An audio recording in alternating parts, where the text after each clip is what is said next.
welcome to Changing Climate, Changing Migration. Coming to you from the Migration Policy Institute, I'm Julian Haddam. This is a podcast exploring how climate change is affecting migration.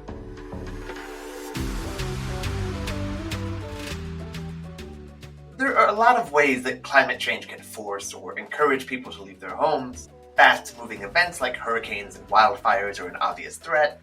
Drought and soil salinization can destroy farms, and warming oceans might be a problem for people who catch fish for a living. All of those factors might make people decide to move someplace else. In doing so, and through other ways, climate change can increase the instability and maybe even the likelihood of violent conflict, which itself can force people to flee their homes and have very large repercussions around the world. That's the topic of my conversation today. My guest today is Admiral Scott Swift. Admiral Swift spent more than 40 years in the U.S. Navy, including as commander of the U.S. Pacific Fleet from 2015 to 2018. Admiral Swift, thank you so much for joining me. I'm honored to have you here today. Thank you very much for the opportunity to speak to you and through you, your audience. I think this issue is a very important one, and I'm grateful for the opportunity to share what insights I might have. Oh, thank you. I guess, generally speaking, how does climate change affect global security, and particularly in the Pacific, where you've done a lot of work and where I know there has been a lot of focus on climate security threats in general? Well, the first thing I would say is to anchor a little bit on the term security and the context that I use as someone with a broad military background. Oftentimes, people think and talk about security as an end, and I think security is more of a means. I think security for security's sake has little value, but when you apply security in two areas specifically, in areas where there is instability or uncertainty, then that's the real value of security. I spend a lot of time in the national security domain and very little time in the national defense domain. As an example, defense is more binary, security is more broad. And so where there is good stability and good certainty, I think security runs in the background. I think when the situation becomes so insecure or there's so much uncertainty, I think there's a role for security organizations, the military being one of them, to play a role, but always under the guidance of civil authority. There's other, there's police organizations that people are more familiar with, but I see the police as just another example of one of those security organizations that, parallels the military. We operate in different domains.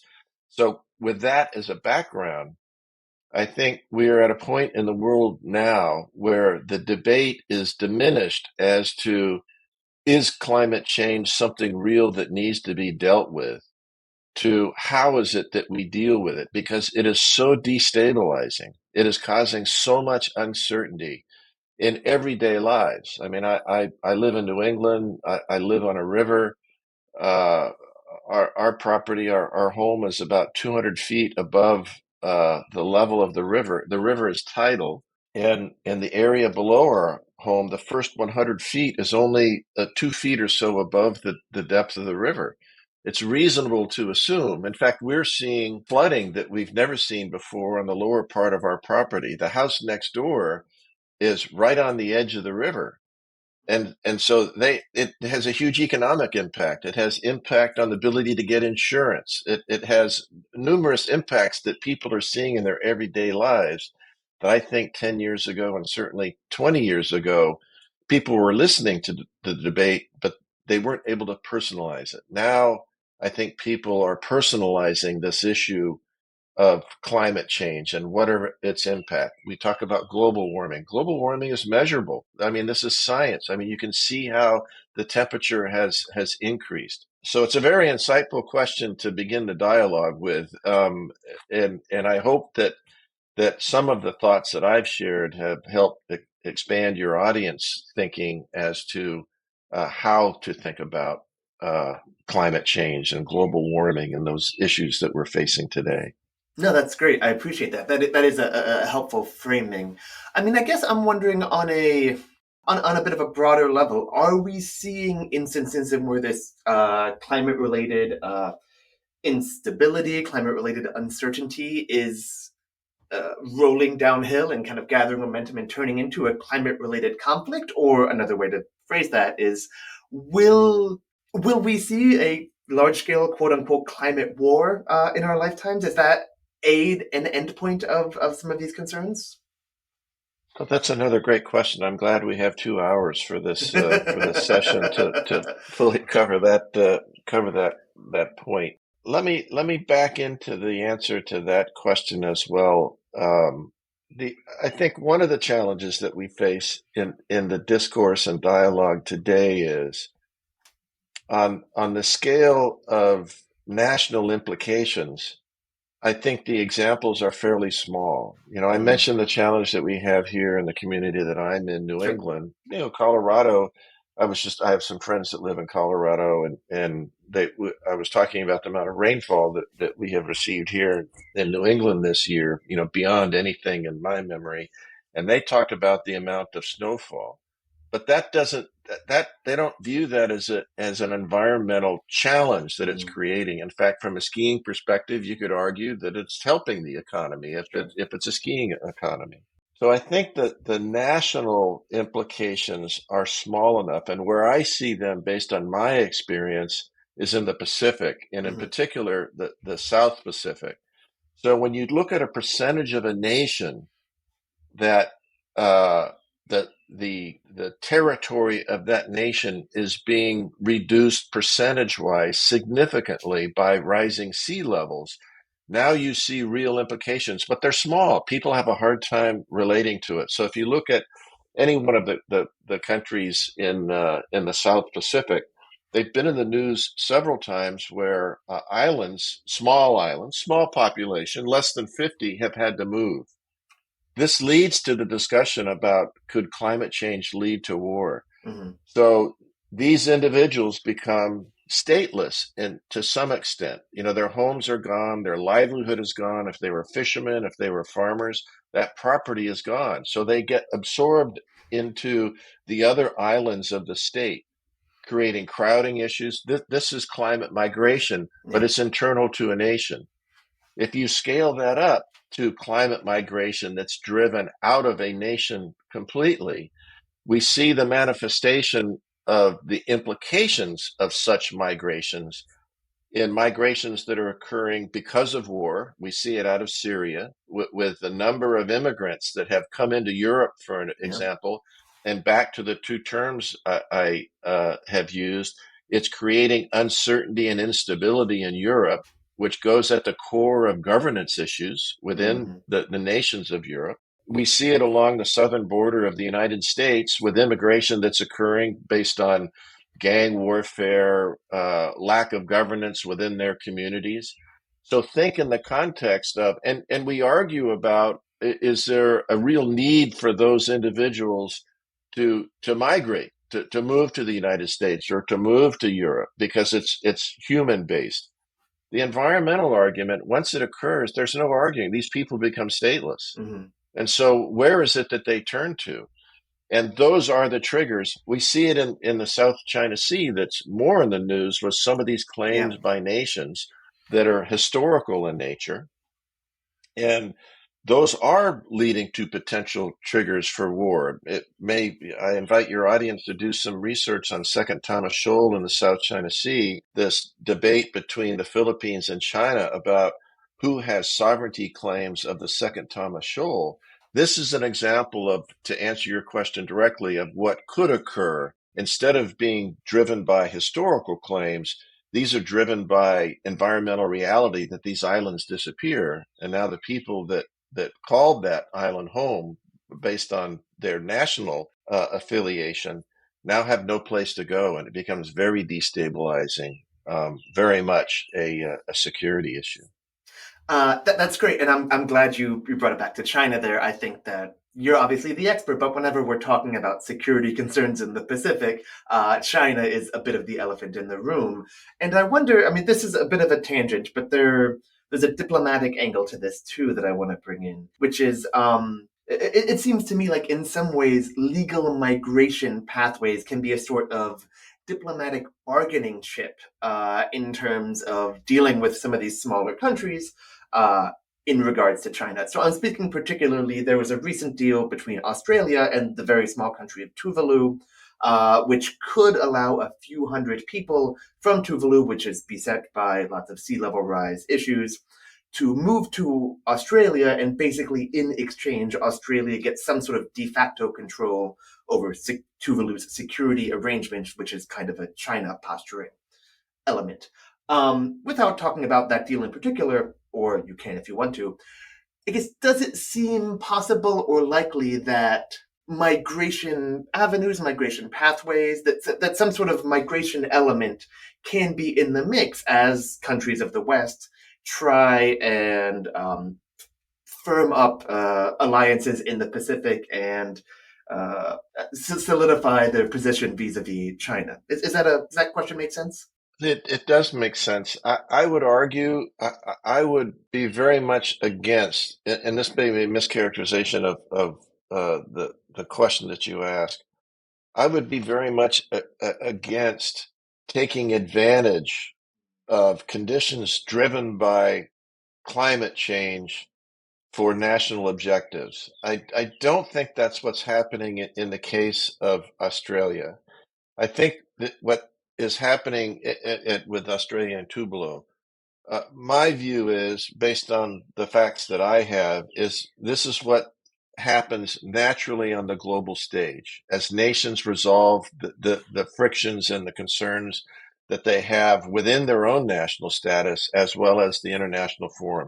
And this goes to the international rules-based order. When you talk about conflict, I think by a vast majority of historical uh, occurrences of armed conflict have resulted over economic issues. Now, the trigger may not have been economic, but at its core, it's economic. And I think that's what it is at core with this, the challenges that are being manifest with how to accommodate and how not to accommodate claims of any nation. And it might be the PRC, it might be other countries as well. So my view is that the situation with Australia and Tuvalu, this is a natural application of the rules-based order, and Tuvalu is making an informed national decision of what's in their best interest. It should be their right as a liberal democracy to make that decision with whomever they choose. It could be China, it could be Australia, as long as it's done through discourse and dialogue, not force and coercion, economic force and coercion, immigration force and coercion, whatever it may be. So these forced migrations, for whatever reason they occur, they should be addressed for what their core is. And if their core is climate, there's very little control over the people that are migrating have on that. I think it's arguable as well. I think the people migrating from the war in Syria. I mean, look at what's happening in Gaza, for instance. It's arguable. Did they have any control over that? But that's where the debate. That's where the debate should be. So I think this is why this climate change issue is so challenging. Is people have not made the connection. You've only been through two questions so far. Both of those connections have been with the implications of China with climate change to stability and uncertainty, which goes direct to regional security, national security, and international security as well. It's a compelling argument that people are accepting climate change as a reality, but there's not a clear understanding of the implications that has to national security and international security. So I guess what then is the role of militaries, of authorities? I mean, you mentioned along with police and other authorities, but let's talk about the military in particular, since that's your particular expertise. So you characterized myself earlier as being an expert, and I'll take this opportunity to clarify that I don't feel like I'm an expert at anything, If but you're I not an have a lot expert, of then I'm not sure who is, but okay. well, I listen carefully when people self-identify as experts or are identified as experts to what they have to say with a bit of a skeptical view at first. So I don't describe myself as an expert. I describe myself as a practitioner, and with that practitioner, I bring in the work that I do now, I bring that practitioner's perspective on the solution. First of all, the problems. Well, let me back up a little bit. I would say the first thing is when we have these discussions, when you talk about the military, before we talk about a military solution, we should talk about what to do. What are the various solutions to a problem set, not just military. And in fact, I think the military should be the last tool that we reach into our international toolkit of solutions. The first thing is to ask what to do. The next thing is to ask, why do we do it? So what is it that we should do about climate change? The next thing is, why is it important? Because it's so compelling, even if it's not impacting a state like Colorado, they should be aware of the relationship they have with a state like Massachusetts. And if it's destabilizing in Massachusetts, certainly from an economic perspective, it very well could be destabilizing in Colorado. What we haven't talked about hurricanes and cyclones and those issues. Look at what's happening. There's a very interesting article in the New York Times just yesterday about what's happening in the insurance industry, and I believe it was Iowa or maybe it was Indiana, that insurance companies are just leaving. They're not providing insurance there because of these climatic conditions that they're just losing so much money that the business model is not supportable. So the why part is the compellence, is why is it compelling that we talk about this the climate change? And then we get to the how. How do we get after it? Now, I believe there's a military role to play in how do we get after climate change, but it has to be under civil control. And if it's in an international, let's go to back to the example of Tuvalu that you used. If there's evacuations that are needed, if there's engineering that needs to be done in their harbors, we have incredible engineers in the military that can help with that in direct support.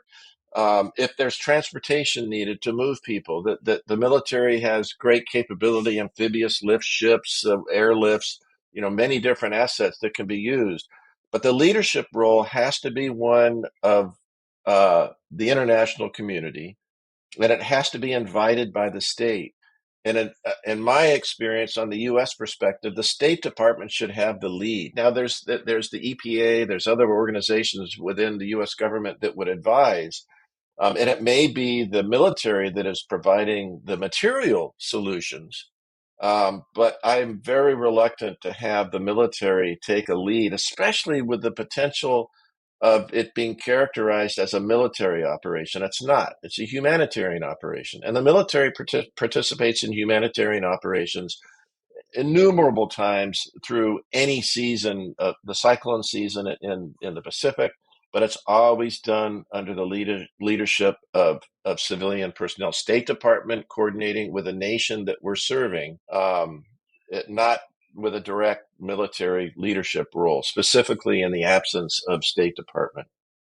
That's I think an important point. Yeah, I guess the military, the U.S. military in particular, and other militaries have a very long history of acting in response to humanitarian urgencies or humanitarian events, evacuations, helping people get out of dangerous zones. I guess what is, I mean, I feel like you've been hinting around it, but let's confront it directly. I guess what is the concern about a quote unquote military led operation or subsuming that civilian control, the State Department or foreign ministry, whatever control of the military? I guess what is the concern about going too far in terms of the military's role in responding to some of these incidents? I'll give you some examples within the U.S. history, and this isn't the the this is really the National Guard that has been used. But if you look at riots that we've had throughout our history, when police have been involved, there's been times that it's been challenging. This difference of opinion about police brutality or whatever.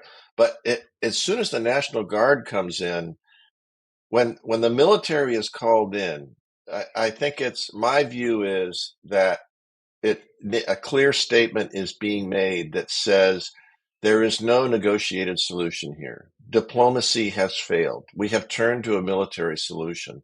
The military it goes back to stability and uncertainty. The military comes in a very heavy-handed way.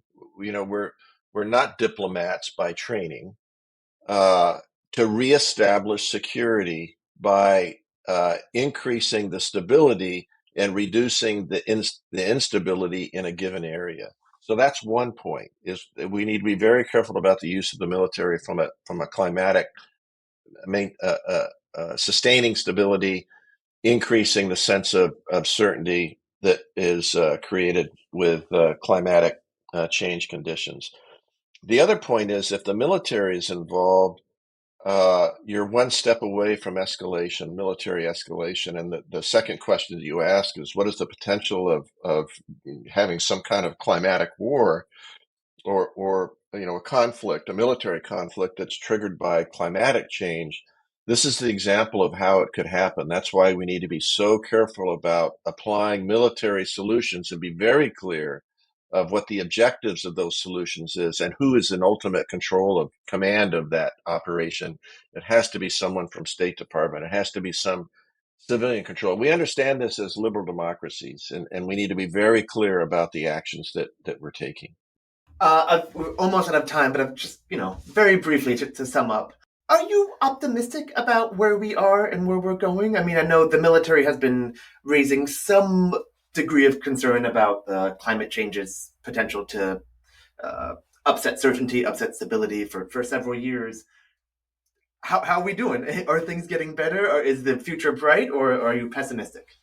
So I think I am optimistic. The military is one of the first organizations, I think, that have spoken out about concerns with respect to climate change, the implications that it has to create instability that eventually the military may have to deal with. You've talked about this. And those military leaders that have spoken out about it have been roundly criticized. The Admiral Locklear, when he was the Indo-PACOM command, talked about the challenges of the Arctic and climate change, and he was roundly criticized for it. I would invite your viewers to Google that. Now he appears to be prescient and forward looking and anticipating where we are. It gives me a sense of a confidence that now those voices are at least not pushed back against. I wouldn't say they're embraced, but now they're recognized. As I said at the opening, I think that the challenges of climate change are upon us, and we understand that. So I am confident. But what I am unchanged is the critical necessity of what I would describe as urgency. That we shouldn't panic. We should be very thoughtful in the approaches that we take. And a sense of urgency, I think, best describes that. So I hope that your viewers look for a place to invest themselves with a sense of urgency of where they can make a difference, and encourage them not to judge their own personal commitment. Is it making a difference? But look across the broad organizations that are investing of themselves, because they are making a difference. And every individual can make a difference when applied to a broader goal. And I think that this podcast and what you're doing is helping very much in that effort. That's great. Thank you so much for your time, Admiral. We should probably wrap things up there, but this has been super interesting. I learned a lot, and I really appreciate you taking the time to speak with me today.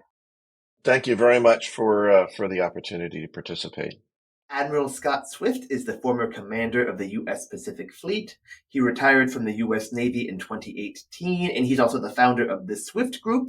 He's a research affiliate at MIT, senior fellow at the Center for Naval Analysis, adjunct professor at the Naval War College, a board member of the U.S. Naval Institute, and an advisory board member of Spirit of America. Thank you for tuning in to this episode of Changing Climate, Changing Migration. Make sure to subscribe to the podcast on Apple Podcasts, Spotify, or wherever you get your podcasts. That way you can catch all of our new episodes as soon as they come out. You can also dig through our archives online at migrationpolicy.org/podcasts. If you liked my conversation with Admiral Swift, I'd suggest you check out our previous episode with former U.S. Homeland Security Secretary Michael Chertoff, in which we discuss Homeland Security threats, or my conversation with Julia Blocher, who spoke about predictions for future climate-related migration and the possibilities for conflict. And while you're on the site, please subscribe to our Migration Information Source newsletter. It's absolutely free and offers top-level insights on all kinds of migration around the world.